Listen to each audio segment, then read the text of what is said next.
नमस्कार. कुसुमला सारखं सारखं वाटत असतं की अर्जुन आणि सायली एकत्र आली पाहिजेत. त्यांचा संसार सुखाचा झाला पाहिजे, कारण त्यांचं एकमेकांवर खूपच मनापासून प्रेम आहे. तसं तिने चैतन्यला सुद्धा सांगितलेलं असतं. चैतन्य सगळा प्रकार अर्जुनला सांगितलेला असतो. आता अर्जुन विचार करत असतो की कसं काय मी परत सायलीला मिळायचं आणि आमचं लग्न कसं होणार. त्यावेळी चैतन्य अर्जुनला खूप काही आयडिया देत असतो. आणि पुढील भागात आपल्याला असं पाहायला मिळणार आहे की कुसुम ही तिच्या घराची किल्ली घेऊन चैतन्यकडे येते आणि म्हणते, ही किल्ली घे आणि सायली आता घरात एकटीच आहे. जाऊन अर्जुनला म्हणा सायलीला भेट आणि सायलीची मनसोक्त गप्पा मार आणि सायलीला खरं काय ते सांगून टाक, असं कुसुम सांगते. त्यानंतर चैतन्य सुसाट अर्जुनच्या भेटीसाठी पळतो. चैतन्य अर्जुनला जाऊन भेटतो आणि म्हणतो, मित्रा, मोठी खुशखबर आहे. अर्जुन म्हणतो, कोणती खुशखबर?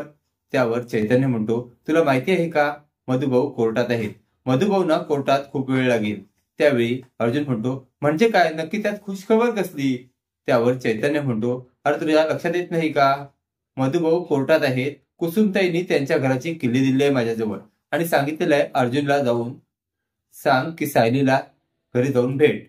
त्यामुळे ही किल्ली मी तुला देत आहे. तू जाऊन सायली वहिनींना आपल्या मनातलं सगळं सांग आणि त्यांना भेट. त्यांच्याशी खूप साऱ्या गप्पा मार.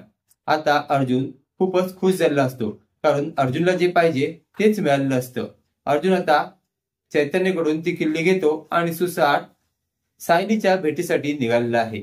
असेच मालिकेचे नवनवीन अपडेट पाहण्यासाठी व्हिडिओला लाईक आणि चॅनलला सबस्क्राईब करायला विसरू नका. थँक्यू.